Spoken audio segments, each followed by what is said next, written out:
the Celts were so good at embracing nature, and the Celts knew that there were certain places and trees and stones and locations that had, they called them thin spaces, that the veil between heaven and earth, the here and hereafter, was very thin.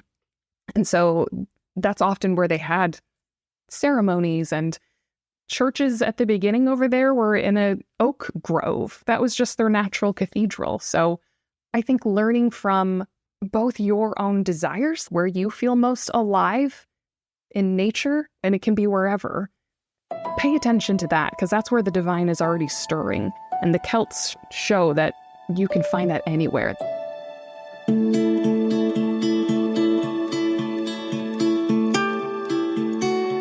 Welcome to the Earthkeepers podcast. This podcast is for people who seek new and better ways to love and care for the earth. It's a podcast for anyone who is deeply concerned about the harm being done to the environment on a local and global level.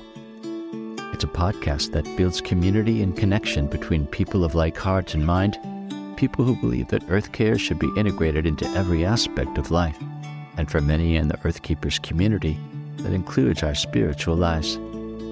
In this episode, I'll be talking with Kelly Deutsch, founder of Spiritual Wanderlust, an organization that supports people on their path to wholeness and intimacy with the divine.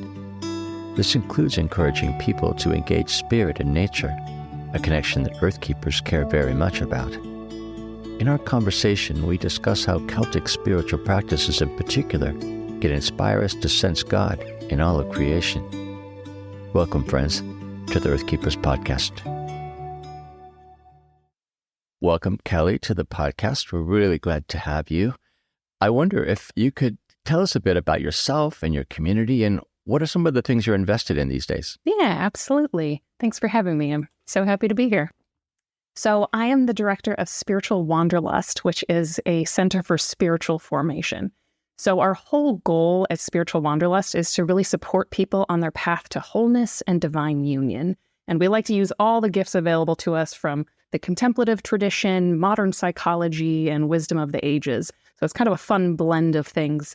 And I'm really passionate about being able to provide these things for all of us who are just starving for depth and community. Those I find are the two big pillars of what we're doing here, is providing those two things. So I'm delighted to be able to do this kind of work full time. Well, tell us a bit more about Spiritual Wanderlust, and perhaps about the contemplative monk as well, and how those two things meet the needs of the people who are coming to you. So Spiritual Wanderlust and Contemplative Monk are sister organizations. So Contemplative Monk was founded by Bob Holmes a number of years ago, and so he and I direct it together, and I consider that the front door to what we're doing. So we share on a daily basis bits of wisdom, inspiration. Bob sometimes shares some of his writings and poetry and things like that. And that has a pretty massive following. You know, we're at almost 1 million followers. And so lots of folks follow that just for kind of a little daily shot in the arm. A Spiritual Wanderlust then is for folks who are really hungry to go deeper. So it's active formation with classes, there's spiritual direction, podcast. And it's interesting to me how many people we have that are in our community that are either spiritual but not religious folks, or that are post-evangelical. So we find a lot of folks, they've done the whole deconstruction thing, like, that didn't work for me, it was a little too rigid or whatever. A lot of often trauma and crisis come from there.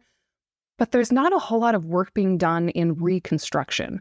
Once people gain that spark back, or that sense of curiosity, like, what is out there and what do I want and what do I believe? I get really excited about that stage of the game. And so finding all of these people who are starving for embodiment, ritual, earthiness, feminine, mystical, and I'm like, oh, that's the formation that I've received in my background being in the convent. I was delighted to find out there's this whole subculture of ex-evangelicals and others who are hungry for all of this. And so it was kind of a happy marriage there. So we have lots of fun things. I wonder what has happened in terms of post-COVID realities. Do you find that that was part of this deconstruction? And do you find that people are coming to you because of experiences in COVID, because of rethinking, reevaluating, questioning that they might have done? There are definitely folks who have shared, like, I just haven't gone back to church for a variety of reasons. Pre-COVID, I feel like it was more some specific crisis, like my church is not affirming of gay and lesbian and queer folks, so that's not okay. And during COVID, though, I feel like some people are just like, it's just not doing it for me. I don't feel like I'm being fed. I'm not getting the depth. I want something with meat on the bones, like give me something I can sink my teeth into. And I have talked to a lot of pastors as well who have said the same thing.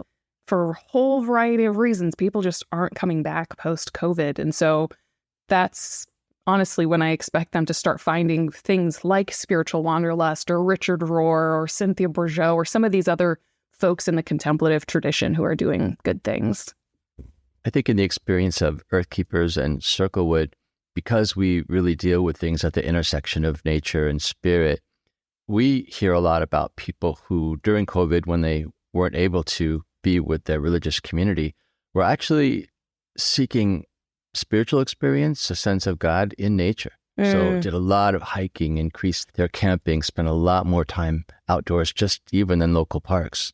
Yeah, and it's just such a natural human thing to do. You look at almost any indigenous tradition in the world, and like, nature is a very important part of that. It's just part of human nature. So that's not surprising to me.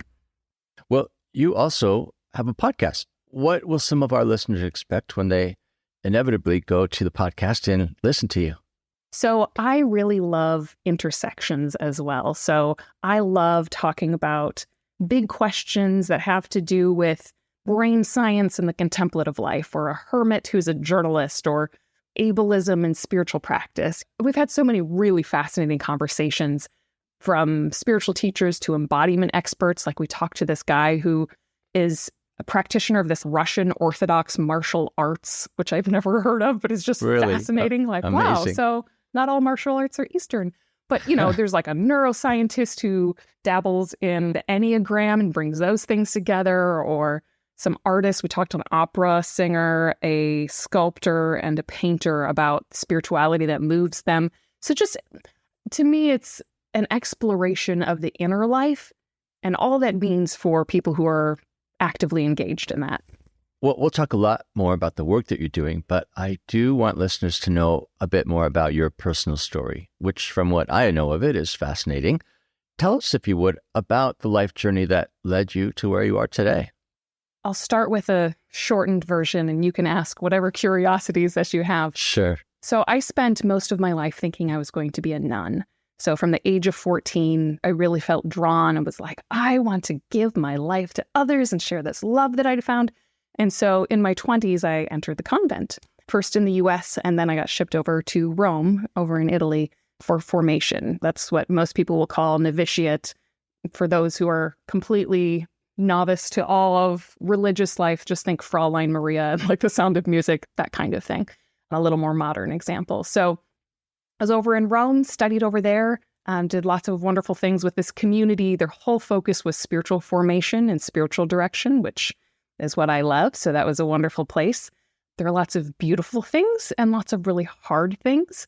You learn very quickly when you're in the church world, and religious life is no different, that people are people, and that also brings a lot of brokenness.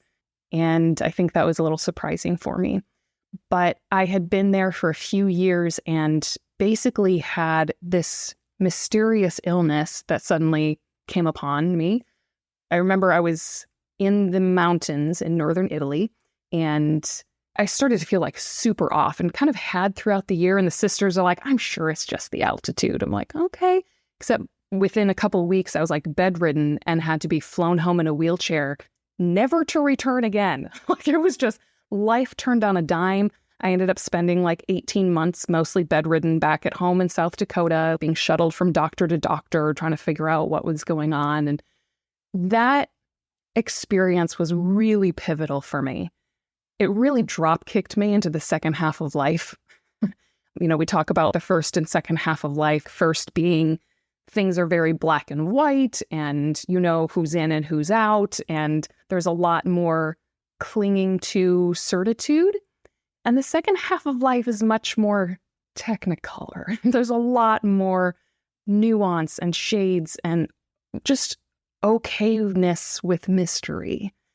So that really happened with illness, because when life falls apart, whether it is through illness or some other crisis, you tend to lose the three big things of your identity, your sense of mission or purpose, and your community, or where you feel like you belong. And so without all of those things, I was just reeling and had a lot of really beautiful growth that happened at that time, but it was also very painful. So to make a long story short, as I slowly convalesced, got better, I ended up working part-time in the corporate world. And as my health improved, I ended up getting in learning and development. And so I did some executive coaching and just different soft skill training, like communication skills and things like that. And I was delighted to discover that that wasn't all that different from spiritual direction and formation. We just called it business skills instead of virtue, like teaching people how not to be an asshole. And yeah, was happy to discover that. But I missed doing spiritual formation full time.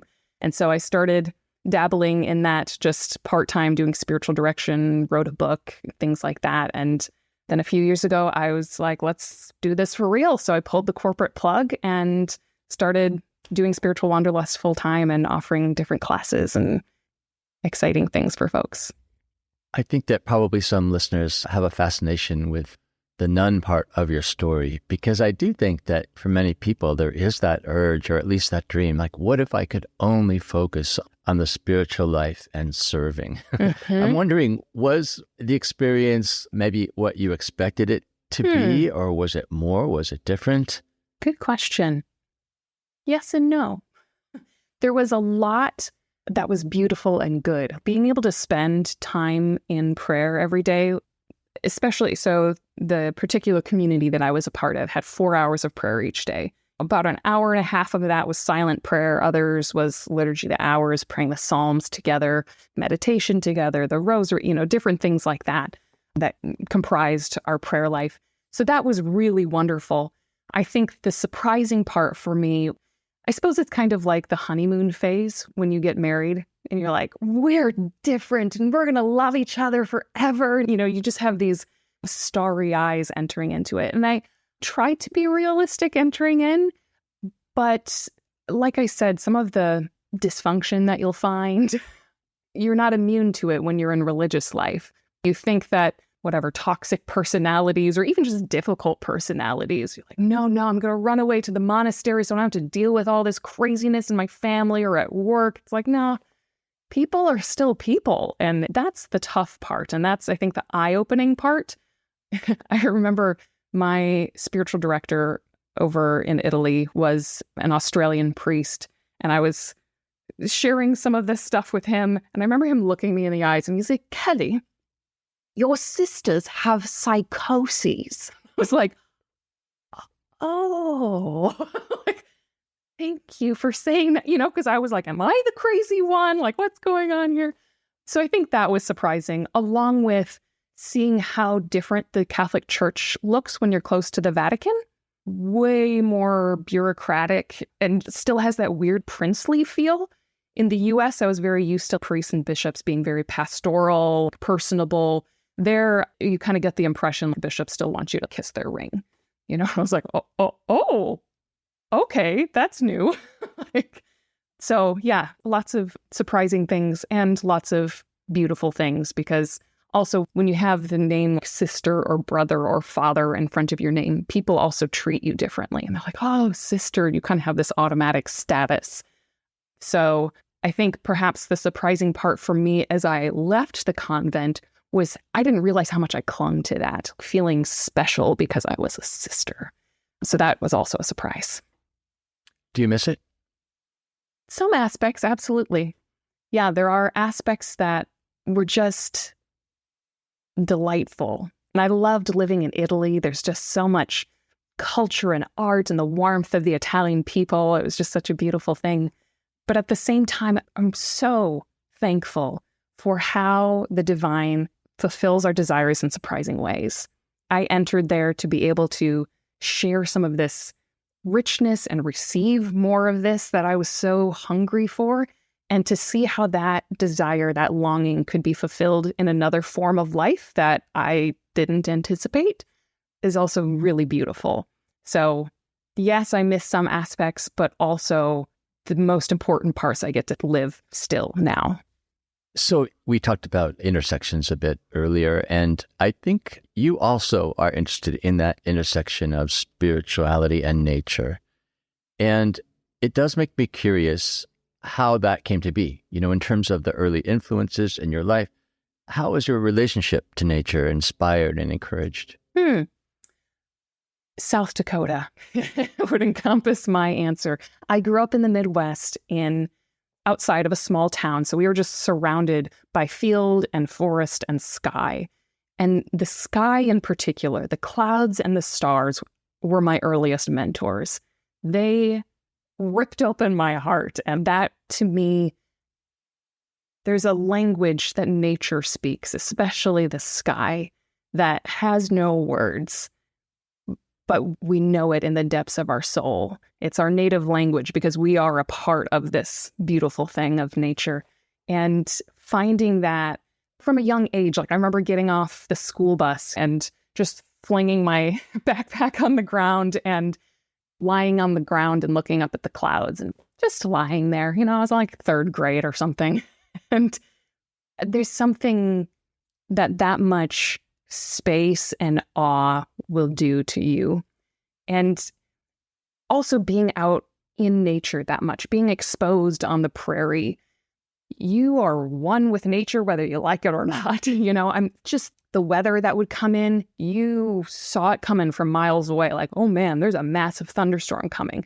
And I remember the first time being in town when a thunderstorm was, and it just suddenly was like banging against the windows. And I hadn't even seen, it was just such a strange experience because most of us who are in towns or cities are much more insulated from nature. But the winds, the weather, and the seasons, whether from the garden and harvesting and things like that, but even the games that you play when you're a kid. I just remember playing, like in the fall, we'd play this chicken and fox game with the apples that fell from the tree and the leaves that fell. And then in the winter, there'd be games that were very specific with the snow and the ice. And I think all of those things formed me and formed those of us who are blessed to grow up in those kinds of environments, just to live with the rhythms of nature and not be quite so insulated from that. So those are very formative years for me. What's funny is when I read that part of your story about South Dakota, I just immediately had this image come to my mind. And I don't know if you're familiar with the painting called The Song of the Lark. It's essentially a peasant woman walking through the fields, and the sun is really low on the horizon behind her. And she's just singing to the sky. I remember seeing it first as an undergraduate in Chicago at the Art Institute, and was just so moved by it because she, I think, was evidencing this relationship that you're talking about.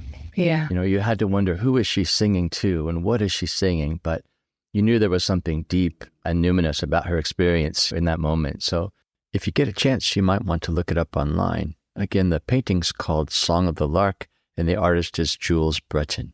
Beautiful. Well, a lot of people are coming to your organization searching for something. What sorts of needs are they bringing, and what are some of the deep questions they're posing as they come? Yes, good question.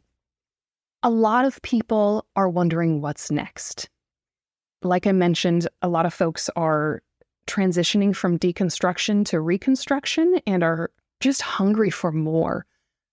The other thing that I find is people come with longing because they've experienced something profound, something intimate, beautiful, often beyond words. And it might have been on a silent retreat. It might have just been when they were on a nature walk and they saw a wild fox for the first time, or a beautiful encounter with their family, or just a deep, nagging knowing that there is a love that knows no bounds. Could be very simple or it could be profound, but they've tasted something and they're like, I want more. Where do I go from? How do I?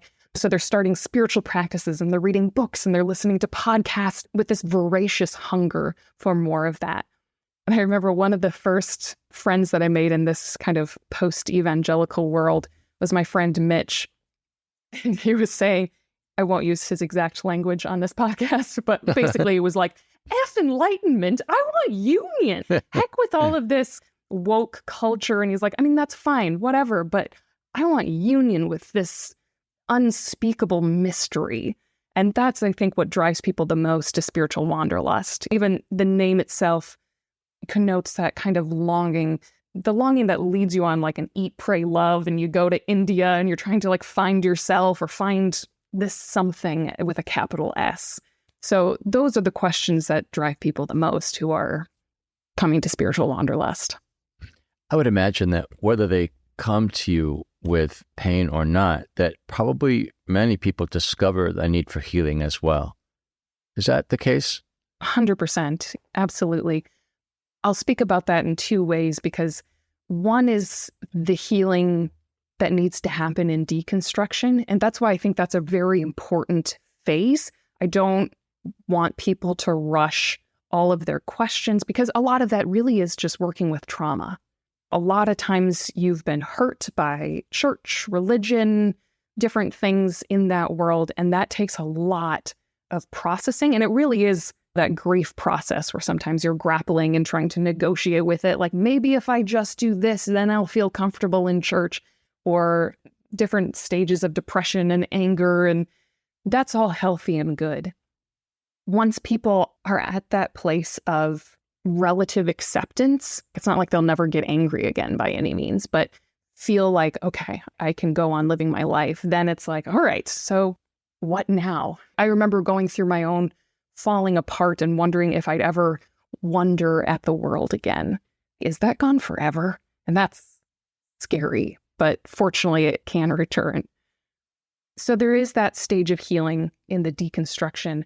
But I will also say, even when you're in reconstruction, once you commit yourself to inner work, you start to recognize a lot of other things that are going on in there. That's why I'm such a fan of inner work, and just, it's so incredibly crucial to spiritual life. Otherwise, we end up spiritually bypassing, doing all of that baptizing of toxic behavior. Oh, I'm just being nice. It's like, well, maybe you're actually just not standing up for yourself and having boundaries. So that's why inner work is so important, because it's part of the transformation process. If people are doing spiritual practices, but their lives aren't being transformed, there's something missing. And so that's where that process of inner work and healing comes in, so that you start doing the deep down work internally that just comes along with being human. How would you describe or maybe define that term inner work in case people have not heard that before? How would you characterize it? Inner work is engaging with your desires, your behaviors, your patterns, your inclinations, all of those things that happen interiorly. So spirituality is part of your inner world, but so is psychology. So is all of your behavior, your self-talk, your tendency to keep snapping at your spouse, your high stress. Why am I always so high strung that I can't sleep at night? What is all of that? And it's starting to peel back those layers a little bit at a time, usually in conjunction with some sort of practitioner, whether it's a therapist, a spiritual director, or someone who has some facility in those worlds. But you can also do it on your own. There are wonderful books and podcasts that can help you along the way. But being able to uncover what's driving you yields such a freedom. Like, oh, I don't have to feel like I'm a puppet on a string that when somebody pulls that string, then I have to freak out. You gain a sense of freedom in doing so. I would imagine that people are hearing that term deconstruction and perhaps feeling some apprehension and fear, because a lot of times we aren't given permission to deconstruct, or we don't give ourselves the freedom to deconstruct because perhaps this way leads to chaos. I'm wondering, how do people address that reticence, that fear of deconstruction and what it might lead to in the worst sense? I think what I'd first ask someone coming with those questions is to name what they're afraid of. To see, is it fear of losing those things? Like, am I afraid of my community having a freak out that I'm asking big questions or maybe drawing outside the lines a little bit? Or am I afraid of what that might mean about my identity? I mean, they are big questions. And anyone who's starting to have some of them bubble up interiorly, I highly recommend finding others who are in a similar space or a spiritual director that you trust that can walk with you through those questions, because they're important. We're human beings who have reason and capacity to ask questions and wonder and doubt and grapple, and that's an important part of the process. The wonderful reassurance is that nothing that is true is lost. You don't have to throw the baby out with the bathwater. Deconstruction is really a process of kind of looking into that bathwater, if you want to use the analogy, and seeing like, okay, there's some muck in here that I don't really care to have as a part of my life. So let's scoop some of that out so that I can discover this baby, the beautiful, tender, incredible thing that is within all of this. And that's true in any religion. It doesn't just have to be Christianity, but oftentimes the beautiful spark at the center of any religion gets very crusted over. You kind of think of this volcano. There's this active, wild heart of it. But then there's also all this hardened lava encrusted everywhere. And you have to kind of peel all of that away in order to find that vibrant spark, the center again. So I say find a guide, and also find what is the core, what is that baby, what is that spark at the center that you fell in love with in the first place. Because deconstruction doesn't mean you're becoming an atheist by any means. I know a ton of people who have deconstructed and either still go to church, might have gone to a different church, or like had to approach things in a different way. There are plenty of people who are still deeply in love with Jesus or their spirituality or the divine. My own practice of Catholicism looks very different than it used to, but I feel more Catholic than I've ever been in many ways. But also that means something different to me now. And so when people ask me if I'm still Catholic, I'm like, yes, just kind of depends what you mean by that term. You can dwell at its mystical heart. And I think that's the big secret that's waiting for everyone, is that deep longing that you have. It can be found here as well. Like you can go east. A lot of people end up going east when they deconstruct, which is okay. But I'm really excited to share with people that there is a mystical heart to Christianity. And to me, that's the best kept secret in the world. Now, importantly, your organization really is quite open-boundaried in terms of the traditions, the worldviews that people come to the community with. I think that too can be something that makes people nervous, is the idea, that somehow the validity of their own faith might be called into question, or they may not have the freedom and permission to express their views if they're with people who have different views. I wonder, how do you bring together folks of very different traditions around this thing that they're seeking, the sort of depth, this healing, this deconstruction, reconstruction cycle? How do you bring people together like that and reassure them that it's going to be okay? Yeah. Fortunately, most people who stumble upon spiritual wanderlust are possessed with a longing, and that longing often is larger than any fear. That being said, I do understand that some folks are like, I don't know, is this going to be okay? Is it okay that I'm still Christian? And I'm like, 100%. A lot of us here are still Christian, and that's wonderful. The analogy that I like to use with folks is that of spiritual off-roading. I've used this. I have a program called Spiritual Off-Roading for folks who are hungry to basically step outside of the equivalent of spiritual suburbia. Most of us grow up in these Christian circles inside of white picket fences, essentially. We know exactly what's in and what's out, what's included, who's here. It's like the whole neighborhood has a very accepted color palette for the houses. You know every crack in the sidewalk. Everything is familiar to you, and you know how this world runs. And then all of a sudden, through no power of your own, you are dropped in the middle of the Yukon Territory, in the middle of a wilderness that is stunningly beautiful, but absolutely terrifying. You don't know how to live out there. You've never been. And so you're both excited to explore, but also kind of nervous about how in the world is this going to work. So what I love to do with Spiritual Wanderlust is to equip those kinds of people with the tools that they need to survive, because there are trails out there. You can follow the Buddhist trail, you can follow the Episcopalian trail, the Methodist trail, the spiritual but not religious trail. It doesn't matter to me so much.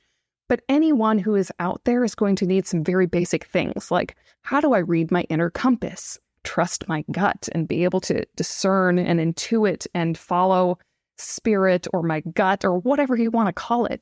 What's the spiritual practice that I need out here? Like, what's the tent that I need to survive out here in the wild? And so finding those different tools and pieces of equipment is what I love to be able to equip people with, so they don't have to freak out or flail or feel so much terror, because it is wild, but it doesn't have to be terrifying. Well, the current course you're offering this year is a series that you're calling Celtic Spirituality. Circlewood and Earthkeepers both have ideological roots in Celtic thought and practice, and that's in great part because of our founders, Tom and Christine Sine. I think it would be great to hear more about the Celtic Spirituality School and about some of the things that are being taught in that series.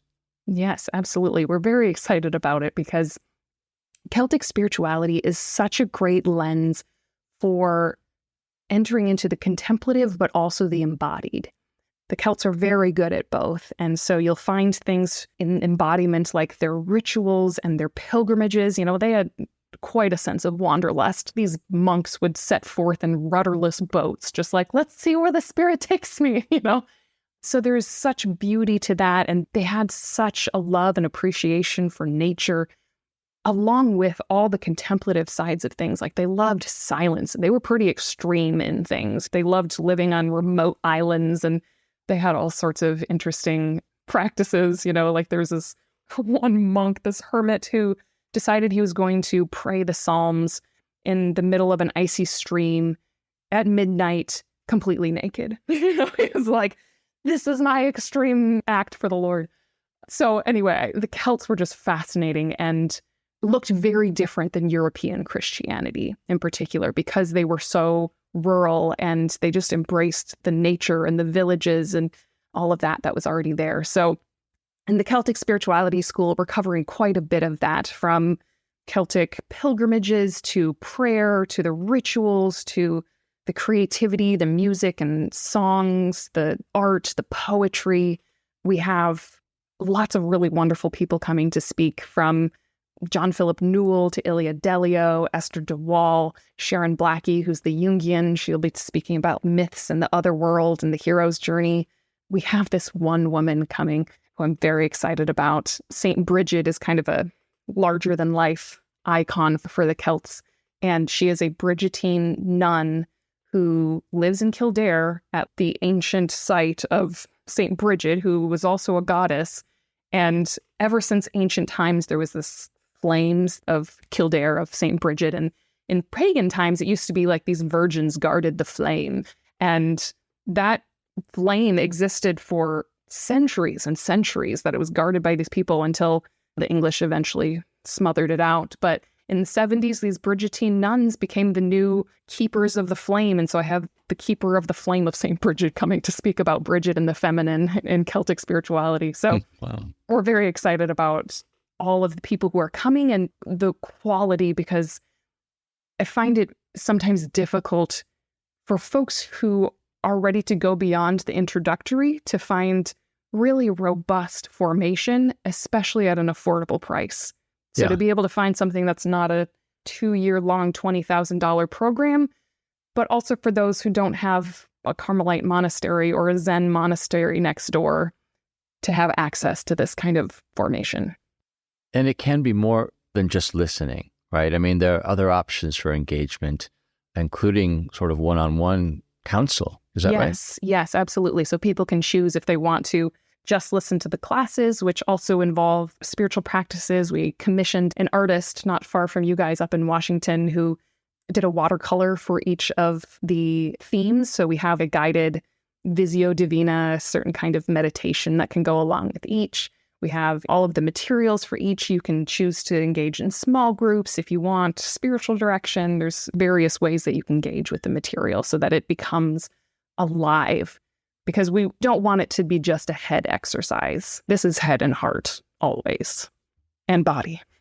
So you could tell me if I'm thinking straight here, but I'm having this moment of resonance when we think about that deconstruction, reconstruction cycle.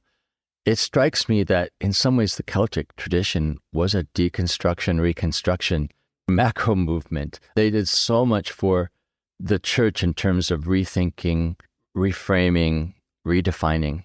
Do you think that's crazy? I feel like the Celtic rebirth is part of that, but the Celts in the original, I feel like didn't really have a whole lot to deconstruct.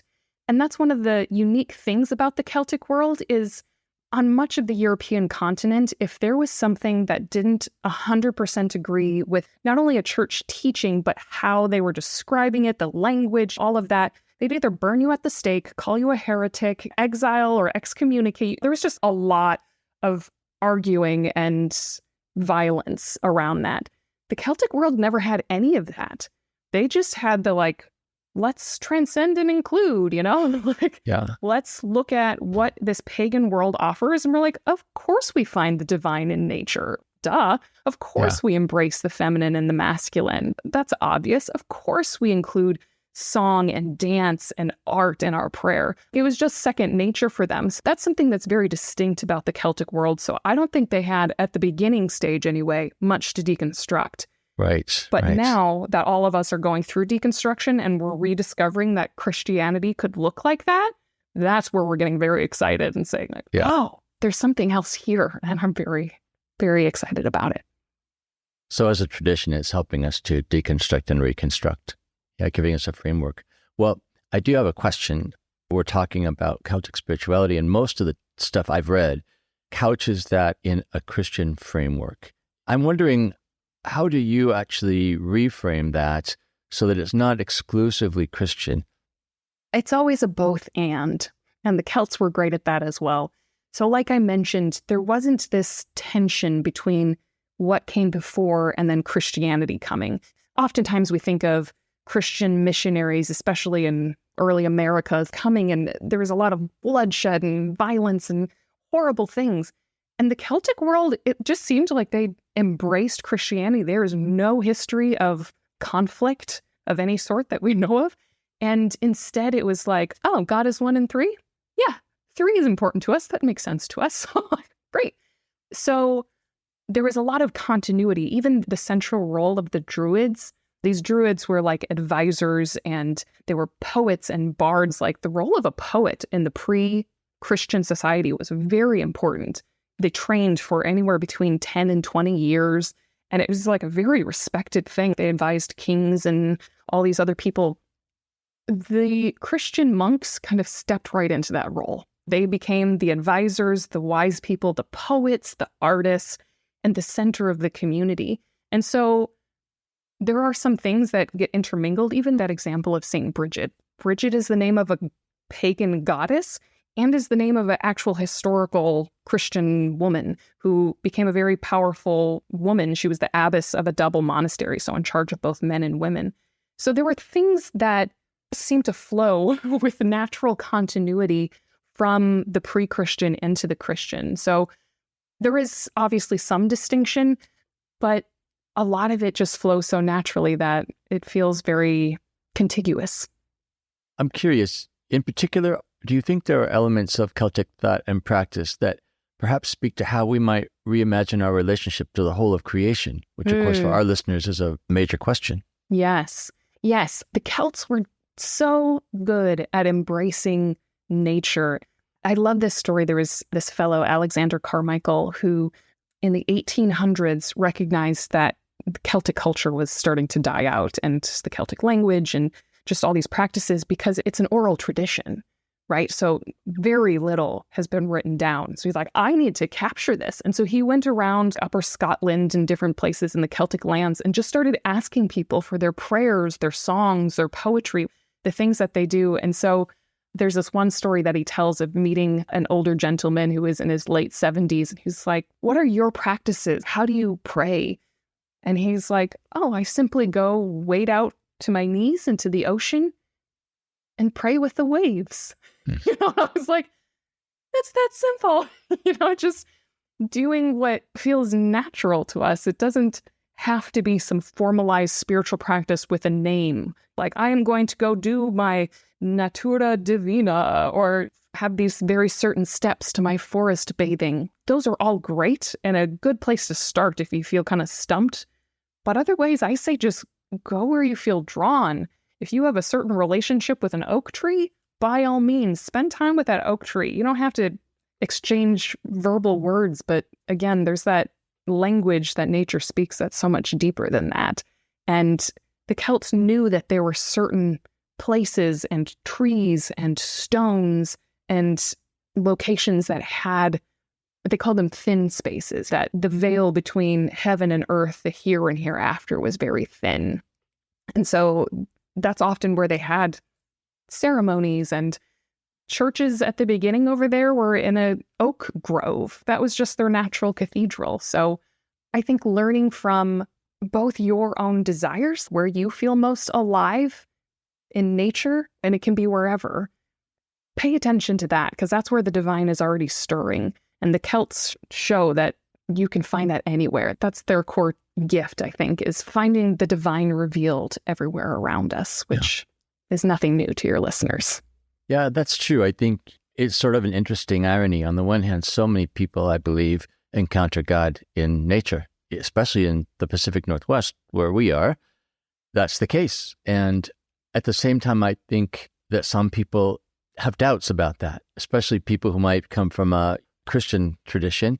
There isn't language that they know that blesses that, right? There's not permission that frames that experience. And so I think for the most part, perhaps it goes unexplored, that potential to encounter God, encounter spirit in nature.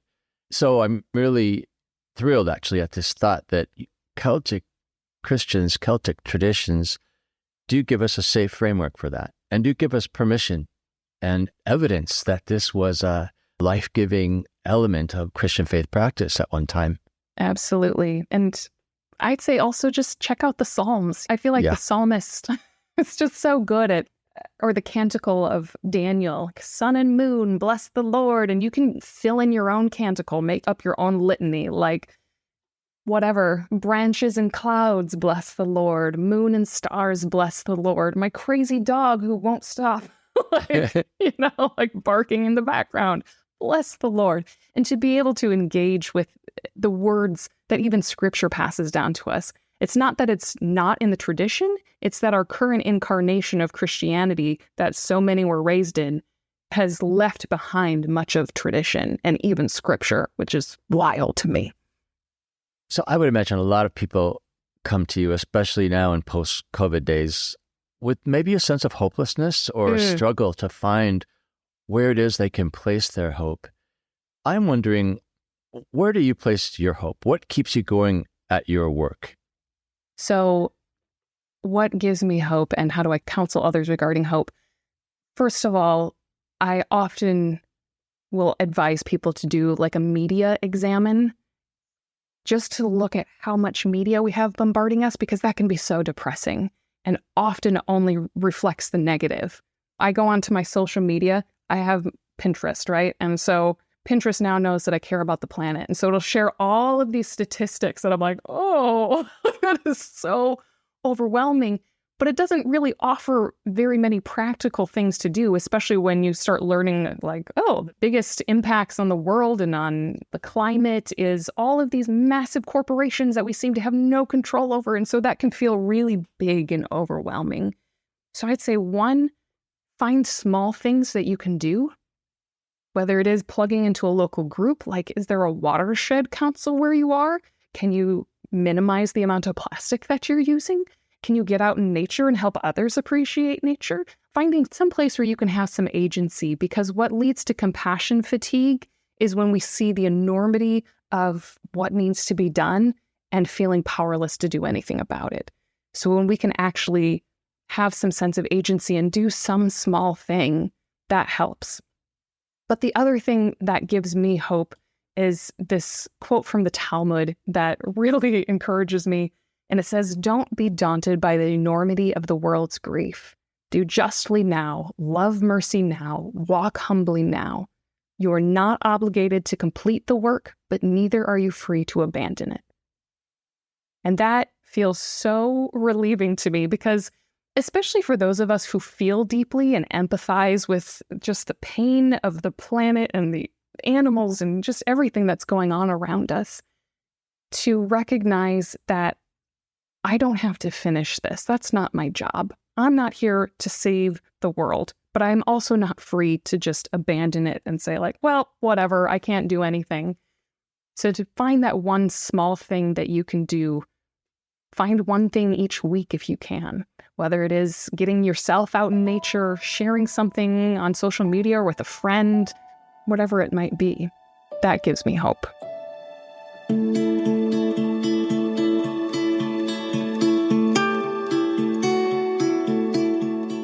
We've been in conversation with Kelly Deutsch of Spiritual Wanderlust.